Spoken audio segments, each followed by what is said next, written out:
I can be loud. All right.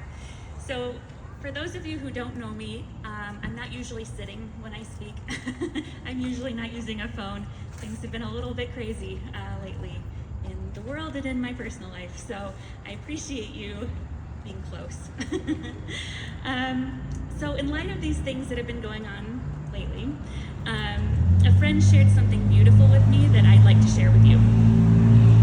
He said that in most times in our lives, they're not about the end result or planning about when things are going to get better, but it's about the pilgrimage, the steps along the way that each of us take in order to see God or grow closer to Him with and through other people.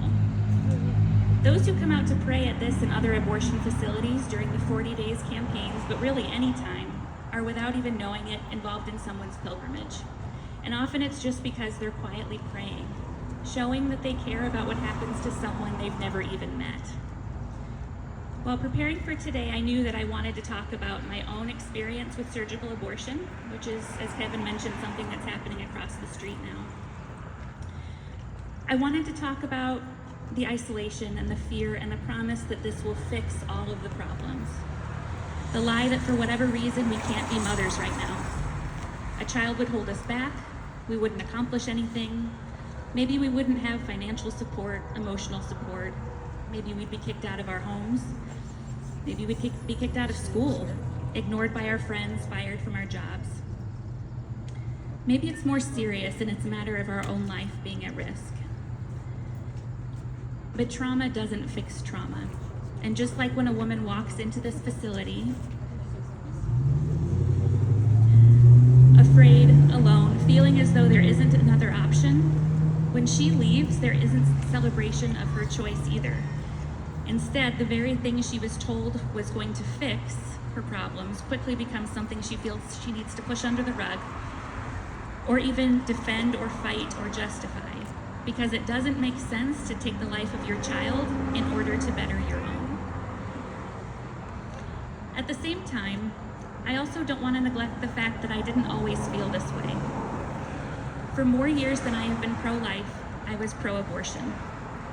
I believed that abortion was valid, legal, and a safe option. I voted for the most pro-choice, pro-abortion candidates. I said all of the things people say. I could tell you why I knew abortion was absolutely necessary, why it was healthcare, why we had to fight to keep it around. I thought those who were against abortion were closed-minded, that they only cared about the baby and didn't care about the mother or about the family. I thought people who were pro-life were only interested in condemning people and judging them, which is why I chose to go to the abortion facility I did for my own abortion. They promised me that there wouldn't be any protesters outside. No one to tell me what to do with my body. No one to pretend like they understood or knew better. That was my choice to make, and I just wanted to make it. Even though I chose where to go truly only because there wouldn't be anybody on the sidewalk, for a long time I thought that seeing someone praying or just being outside of the facility wouldn't have fazed me. That I was so sure of my decision that seeing someone standing in the parking lot or on the sidewalk wouldn't have given me pause at all. Looking back though, I know that seeing someone, anyone, taking time out of their day to stand there and pray would have shown me that they felt strongly enough about what was happening in that building that maybe I should have thought about it too.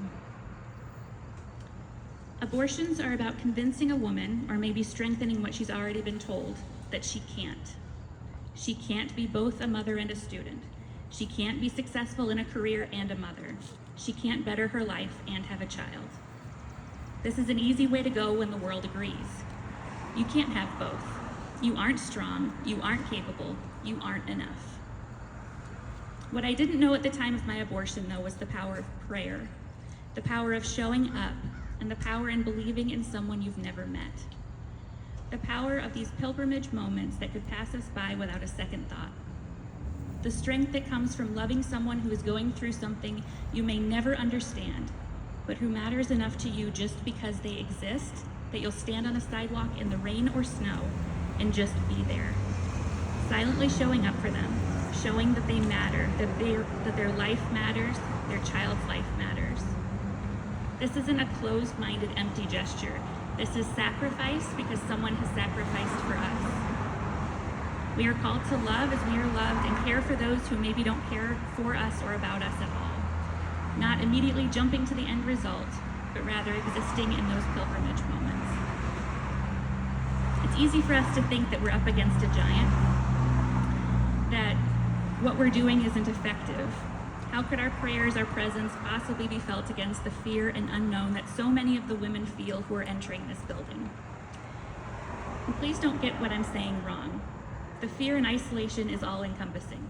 Whatever leads a woman to this place and others like it is so big she likely cannot see out. But let's not forget that this isn't about what or who is louder. It's about all the small ways we show up.